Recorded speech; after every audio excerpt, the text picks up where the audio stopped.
The realm. Do you know what the realm is? It's the 1,000 blades of Aegon's enemies. A story we agreed to tell each other over and over till we forget that it's a lie. What's up, ladies and gentlemen? Welcome back for another Game of Thrones video. As you all know, I am writing my own version of Game of Thrones Season 9. In this video, I will show you what happens in the second episode as this season slowly starts to unfold.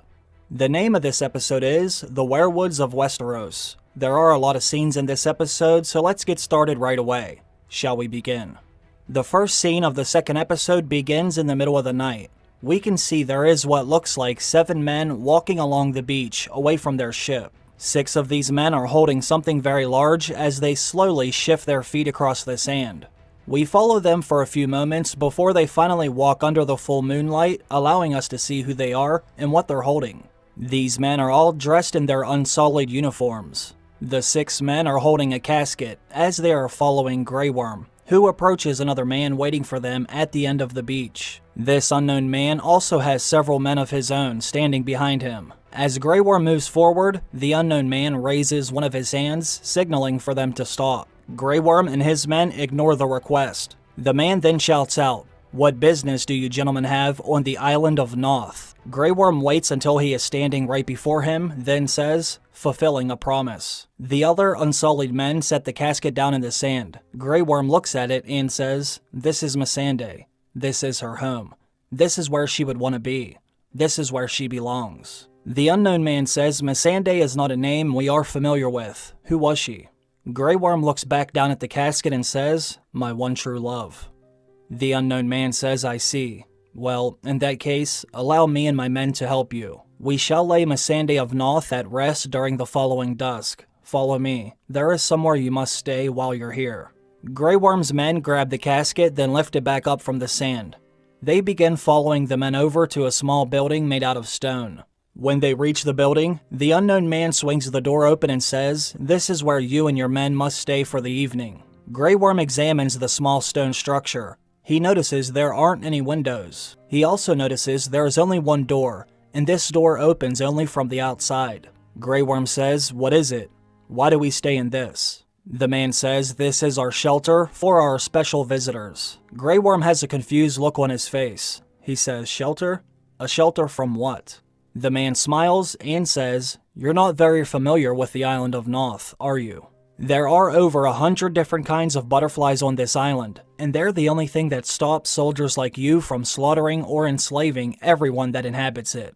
We are not known for our skill on the battlefield, but the butterflies are the messengers of our Lord. You're lucky you and your men arrived here at nightfall. You must stay in this shelter until you hear a knock on the door. If this door opens while the sun is in the sky, we will be needing more caskets on the morrow, you understand?"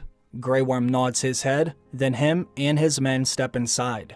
In the following scene, we are back out beyond the wall, where the wildlings had settled for the night. Everyone is now awake, gathered around the fire, looking at Jon Snow, who is still sitting beneath the weirwood. Jon looks visibly shaken, as he takes another long sip of his ale. Ghost is now sitting next to Jon. The albino direwolf is glaring into the eyes of the weirwood. We can still see the reflection of the fire in his own glowing red eyes. Ghost and the weirwood have a striking resemblance. They're both white as bone, with eyes as red as blood. Some of the wildlings look frightened when they notice the hair is standing up on the direwolf's back, as he begins sniffing the ground around the weirwood. Jon Snow finally looks back at the weirwood himself, wondering if what he saw when he closed his eyes was real or only a dream.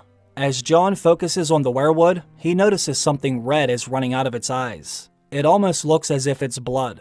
He looks away when he sees Tormund is walking over with more ale. He sits down next to Jon, then fills his cup back up. "What's wrong, Snow? Did that dragon lady of yours come back to kill you in your sleep?" said Tormund, who now has a smirk on his face. Jon doesn't find that amusing. He says, "Maybe she is," before he takes another long drink of his ale. Tormund throws his arm around Jon's shoulder, then says, "You have nothing to fear, Snow. My dreams have been haunting me for years. None of my enemies have ever killed me when I'm awake."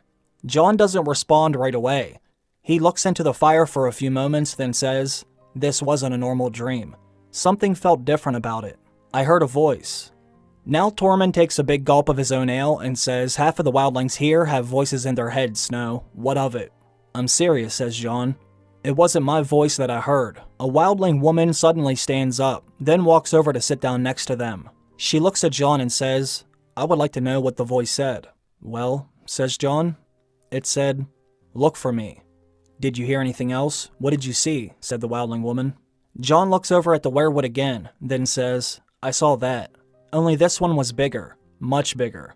It looked like it was out here somewhere beyond the wall. The weirwood sat on a hill, overlooking the snow-covered ground. The wildling woman smiles as she says, I know where that is. I have seen it before. Good, says Jon. Make sure everyone is ready at dawn. You will lead the way.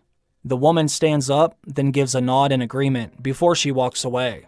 Jon now looks over at Ghost, who is still sniffing around at the ground under the weirwood. He kneels down beside him as he runs his fingers through his white fur. Jon examines the ground, looking for whatever it is that Ghost can smell. He doesn't see anything but dirt and leaves, but he suddenly notices the same thing Ghost does. Jon's eyes go wider as he looks over at Tormund. Do you smell that? Says Jon. The only thing I can smell is this burning fire, says Tormund, who now walks over by Jon and Ghost. He also watches Ghost as he sniffs around at the ground. What does he smell, Snow? I don't see anything. Jon looks back at the weirwood and stares into its blood-red eyes. This scene ends when Jon says, it smells like death. In this next scene, we are back in Winterfell below the castle and its crypt. We are following Sansa, the Maester, and a few of the Stark men as they head further and further down into the darkness. The look of fear can be seen on Sansa's face. She has never gone this far before. The faces on the statues are of men she does not recognize. The dead Starks look meaner and meaner the deeper they go. We're almost there, Your Grace. The statues end just right up ahead, said one of the Stark guardsmen. We can start to see where this level of the crypt was once blocked off by the fallen rubble. There are large stones and mounds of dirt stacked up along the side of the wall where the Stark guardsmen had moved it. When they reach the last statue, Sansa stops right in front of it. She says, this is the farthest any Stark I know has ever gone. My father said it had been blocked off for many years, even before he was born. Sansa holds up her light as she looks around the cavernous vault. This isn't only where the statues end, Your Grace. This is where the candles and the stone ends as well, said the Stark guardsman. What do you mean, this is where the stones end, said Sansa. Thousands and thousands of stones were set down here, all throughout the ceiling and the walls, to stop everything from collapsing in on itself. Whoever made this crypt stopped here. This is as low as it goes. This is where the stones end, said the Stark guardsman. Sansa looks at the last statue, then says, maybe it was him. She holds her light over the statue as she looks at its face. Sansa is suddenly startled by what she sees. The statue's face seems oddly familiar, but there is something unsettling about it as well. Sansa feels as if its eyes are looking through her into her soul. The front of this statue looks like it's in fairly good shape, considering how old it must be. However, some of it is missing. The entire back half of the statue is now gone.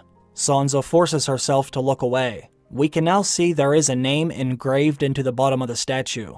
It says, Brandon Stark, and right below the name, it also says, the King of Winter. Sansa grabs something that was laying across his lap. She holds it up into the light for them to see. It's the handle from a very, very old sword. Sansa says, my father always used to say, swords were laid across the laps of each statue to help keep the vengeful spirits locked within the crypt. The iron from this one must have rusted away many years ago. I'm not sure it would be of any use now. She drops the broken handle onto the ground, then walks forward. The Stark guardsman holds up his light, illuminating what lies ahead. He says, the drawings we found are right this way, Your Grace. Sansa looks down into the dark abyss. Whoever made the underground passage must have spent years digging it out. You really can't see much ahead, but it looks like it goes on for as far as the eyes can see. Sansa says, is it safe? You said there are no stones in here supporting it from falling in. What if it collapses while we're in there? I wouldn't worry about that, Your Grace. The walls and ceiling feel rock solid. Everything moving forward is frozen. Sansa, the Maester, and the Stark guardsmen move ahead. The scene ends as they begin fading away into the darkness. In the following scene, we are back in King's Landing. The sound of steel hitting steel can be heard from inside the Red Keep. We see swords clash, then spring apart, then clash again, as Brienne and Podrick dance across the map of Westeros on the floor. Brienne moves to the right, but Podrick blocks her with a quick sidestep and drives her back the other way. Brienne now grabs the sword with both hands, then rushes forward aggressively. She brings the sword up over her head, then brought it back down hard and fast, as Podrick began to backpedal. He brings up his own sword, but her blow easily knocks it away. He sucks in a deep breath, then charges ahead. This sent Brienne staggering as she went reeling on her heels. She raises her sword, but Podrick knocked it away, then slashed at her again.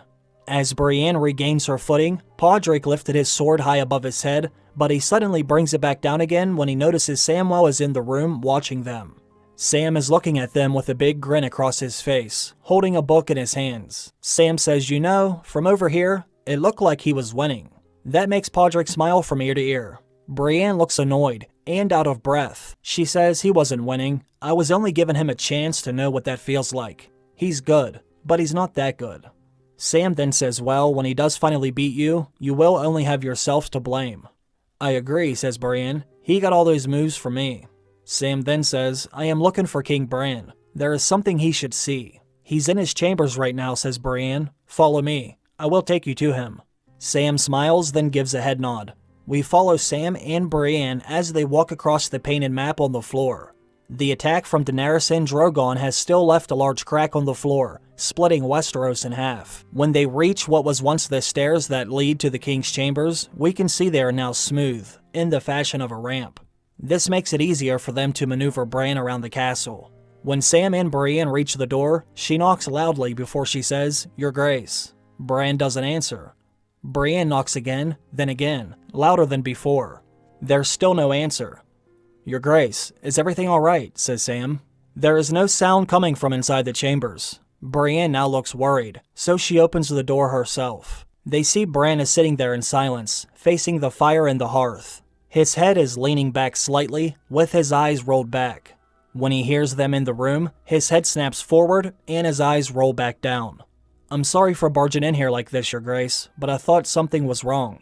Bran looks over at them, acknowledging that they're there, but he looks back at the fire without saying anything. Sam walks across the room while still holding the book in his hands. He sits down next to Bran and says, "There is something I wanted to show you, Your Grace." He holds out the book so Bran can see it. Sam says, "I found this book on the legends of the Long Night while I was at the Citadel. At first, I didn't think it had any useful information, but I noticed something interesting on the front of it. I was hoping I could find out its origin.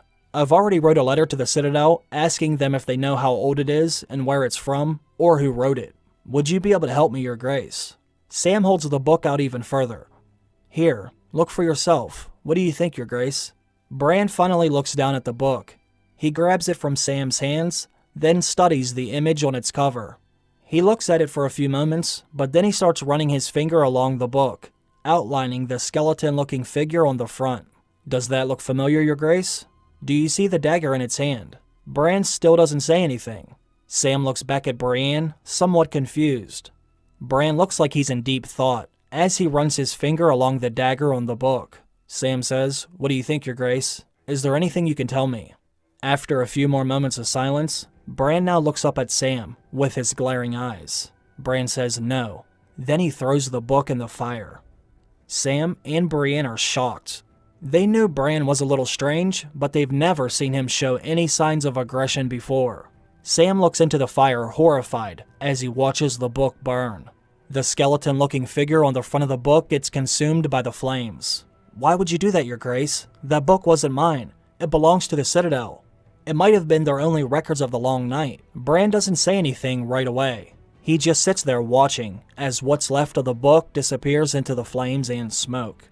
Brienne steps forward and says, "Are you okay, Your Grace?" Bran looks at both of them, then says, "You said it yourself, Sam. That book had no useful information." "But, Your Grace, that was until I saw..." Bran doesn't let him finish his sentence, because he suddenly says, "That will be all for now. I would like to be left alone. You are dismissed." Brienne and Sam look at each other. They are stunned by what just happened. The scene ends as they're walking out of the room. In the following scene, we are back out at sea on one of the House Stark's ships. The scene opens up below the deck in its main cabin. The dead man who was sent to kill Arya is still laying on the floor, surrounded by dried blood. Arya Stark is standing over his body. She's discussing what happened with roughly a dozen Stark men, as well as the captain and others who work on the ship. Do any of you recognize this man? Do any of you know his name? Do any of you know how long he has been with us? Get a good look at him. He has a very distinctive scar across his face. Surely someone must know who he is. All eyes are now on the dead man laying on the floor. Now that Arya is getting a good look at the man, she notices he's much older than he first appeared to be. Most of the hair on his head and face is gray. Although he is larger than Arya, he looks frail. He looks like he might be 60 years old. The captain says, "I do not recognize him, my lady. I am responsible for every man and woman who board this ship, yet I don't remember ever seeing this man." A few of the Stark men speak up as well. Each of them say they don't know who the man is either. Arya shakes her head, still somewhat in denial of the circumstances. "What did he want, my lady?" says the captain. "Did he say anything?" Arya says, "He wanted me dead. He was hiding behind my door, waiting for me to be alone. He said..." Arya takes a deep breath, then exhales before she finishes her sentence. "He said, my brother Bran sent him here to kill me." One of the Stark men spits on the dead man's body, then says, "I'm sorry, my lady, the man is a liar. Why would your own brother, our king, want you dead? It doesn't make any sense." "I know," says Arya. "I don't want to believe it myself." The captain then says, "Maybe someone else sent him. Who else would want you dead? Do you have any other enemies, my lady?" With a slight smirk on her face, Arya says, "They're all dead. My sister Sansa said Bran sees things now. He has visions. He knows things. He's not the same brother I grew up with. He's different now. But I still don't think he would want me dead." The captain says, "What should we do now, my lady?" Arya says, "I need to speak with my brother right away. I have to find out what's happening." "Should we stop somewhere soon and send a raven, my lady?" said the captain. Arya shakes her head and says, "No, I don't want anyone in King's Landing knowing what happened on this ship. Not yet. If my brother Bran really does want me dead, I don't want him to know I'm on my way back." The captain nods his head in agreement, then says, "Very well, my lady. No ravens." He looks down at the dead body on the floor and says, "What do you want us to do with him?" Arya says, "Throw his body into the sea. The fish can feed on him." 4 of the Stark men lift the lifeless body from the floor. Each of them are holding either an arm or a leg. We follow them out of the cabin and down the hallway until they reach the main deck. The men swing his body up onto the railing, then they roll him off the ship into the sea below. They stand there watching and waiting for a moment until they see the man's body fully submerge under the water. The men walk away back below the deck. We now see one of House Stark's banners flapping in the wind high up on the ship. Right before the scene ends, a raven lands on the Stark banner. Its eyes are as black as obsidian, but then we see them flash white, then black again. In the next scene, we are back out beyond the wall. We are following Jon, Ghost, and the group of wildlings as they are now heading out further north through the haunted forest. The wildling woman is now riding on the back of Jon's horse, as she guides them to the massive weirwood he saw while he was sleeping. As they're moving through the forest, Jon looks over at Tormund, who is only a few feet away on his horse, and says, "You were right about what you said back there." "Right about what?" says Tormund. "About Daenerys coming back to kill me," Jon said. "The weirwood wasn't the only thing I saw while I was sleeping. I did see Daenerys in my dream. She was inside a massive fire, just standing there, with a hole in her chest. It felt as if she was looking right at me. Dreams are a funny thing, Snow. Some folks say they've had dreams of all of us living inside the blue eye of a giant named Macumber," says Tormund. "They don't mean anything." The wildling woman says, "I have had dreams of me flying on the back of an eagle." "Maybe you're right," says Jon. "Maybe it doesn't mean anything. This didn't feel like only a dream, though. It felt like something else. You said you stabbed her in the heart. You said you saw her die, then her dragon left with her body. I bet she was dropped out at sea," says Tormund. Jon looks over at him again and says, "That doesn't mean anything either. You and I both know the dead don't always stay dead. The Night King raised the dead by the thousands." Jon then sets his hand over his own chest and says, "I was also stabbed in the heart, yet here I am." We watch as Jon, Ghost, and the wildlings continue to move forward deeper into the haunted forest. We then see a raven circling around in the sky just up ahead, right before the scene ends. In the following scene, we are back in Winterfell below the castle in its crypt. Sansa, the Maester, and the Stark guardsmen are still walking further into the crypt, into the dark abyss. Their flickering light is illuminating the walkway. We can see the ground is frozen. There are icicles and ice crystals hanging down from the ceiling. We can also see what looks like white and red veins running along the ceiling. When Sansa notices them, she says, "What are those?" The Maester says, "Those are the roots of the weirwood, your grace." "The drawings are right up ahead," said the Stark guardsman. About 100 feet in front of them, there are 3 more Stark guardsmen holding candles in their hands as they examine all the drawings on the wall. When they finally reach the 3 Stark men, one of them says, "We are sorry you had to come all the way down here, your grace, but we knew you would want to see this for yourself." Sansa raises her arm to hold her light up near the wall.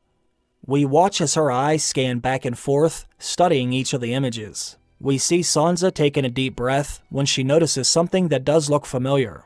The first drawing shows a castle that looks sort of like Winterfell, only smaller than what it is now. There is also a man in front of that castle who looks very similar to the statue in the crypt. Sansa says, "That looks like Brandon Stark, the old King of Winter." The Maester says, "I think you're right, your grace. He does have a striking resemblance to the statue." Right next to this is another drawing of a large weirwood, with a man in front of it, surrounded by what looks like a dozen members of the Children of the Forest. There is another drawing next to that. This one shows one child of the forest shaking hands with what looks like the Night King, only this one has a beard, like the one we saw on Dragonstone. The next drawing shows a very large grove of weirwoods all in a circle, facing inward. In the center of this large grove of weirwoods is another weirwood, only this one is much bigger than the rest. It looks like it might be the biggest weirwood in Westeros. Now this next drawing shows a beheading. There is one member of the Children of the Forest who looks very old. He has long white hair with a very long white beard. In his hand, he is holding the head of what looks like another member of the Children of the Forest. Sansa holds her light up higher, then moves it along the wall a little further. There is one final drawing on the wall. This one shows a skeleton-looking figure holding what looks like an ice sword in one hand with a dagger in its other. Sansa lets out another deep breath. "It's so cold down here, you can see the mist in the air as she exhales." "I don't know what these mean," says Sansa. She looks at everyone else standing there and says, "Do any of you know what these are?" "I'm sorry, your grace, but we do not," says one of the Stark guardsmen. The Maester says, "Do any of your men know how to draw?" "I'm sure we can find someone who can," said the Stark guardsman. "Why?" "I want someone to make a sketch of these images. I will send it to the Citadel. Maybe they can decipher the drawings there," said the Maester. Sansa looks at the Maester and says, "Do you understand any of these? Have you seen any of these drawings before?" The Maester lifts his arm and holds his finger out to one of the images. He says, "That one, your grace. The large weirwood surrounded by the weirwood grove. There is only one location in Westeros that I know of that would have a weirwood of that size." The scene ends right as Sansa says, "Where?" Now, in my final scene of this episode, we are back across the narrow sea in Essos in the city of Atlantis. The sun is just now beginning to set as we see an even larger crowd gather below the Red Temple of R'hllor. The streets of the city are now flooded with thousands of followers of the Lord of Light. Drogon is sitting atop the building, overlooking everyone below. The dragon lets out another thunderous scream. It's equally exciting and frightening because everyone knows they are witnessing a historic event. The high-ranking members of R'hllor, who are all still dressed in their red robes, are all gathered in a circle around Daenerys' body. They have her laid out across a stone block in front of the massive brazier. They're all chanting something in High Valyria. Their chanting grows louder and louder as dark clouds begin to form in the sky above. Everyone in the crowd ducks down when they hear an ear-splitting crack of thunder in the distance. Violent flashes of lightning begin emerging in the sky. The crowd below grows frantic as the chanting gets louder and the storm above grows stronger. The ruby necklace on Kinvara's neck is glowing so red hot, it starts burning the symbol into her skin. A red bolt of lightning strikes down into the middle of the brazier, which causes a small fire to begin burning inside of it again. Suddenly, the chanting stops. All of the high-ranking members of R'hllor remove their hoods. Then they take a step forward. All of them reach their hands under Daenerys' body, then lift her up into the sky. They walk over to the burning brazier. The crowd below erupts into chaos when they realize what's about to happen. Daenerys' lifeless body is thrown into the flames. Now, all of the red robes gather in a circle around the brazier. They remove their necklaces, then throw them inside. We watch as the rubies burst open into a red liquid that almost looks like blood. Fire and blood. The small flames are now several different shades of red and orange. Kinvara looks up at Drogon. Her eyes are now glowing red as well. In a loud voice, Kinvara shouts, "Dracarys!" Drogon spreads his wings and lets out another deafening scream. The fire unleashes from his mouth into the brazier below. There are men and women in the crowd who are weeping with joy. The flames reach high into the air as they are licking at the night sky. The storm begins to settle. As the clouds begin to move, they reveal there was a full moon hiding behind them, a blood moon. Everyone is now staring into the fire. The reflection of the flames can be seen in Kinvara's glowing red eyes. Everything is silent, except for the crackling of the fire.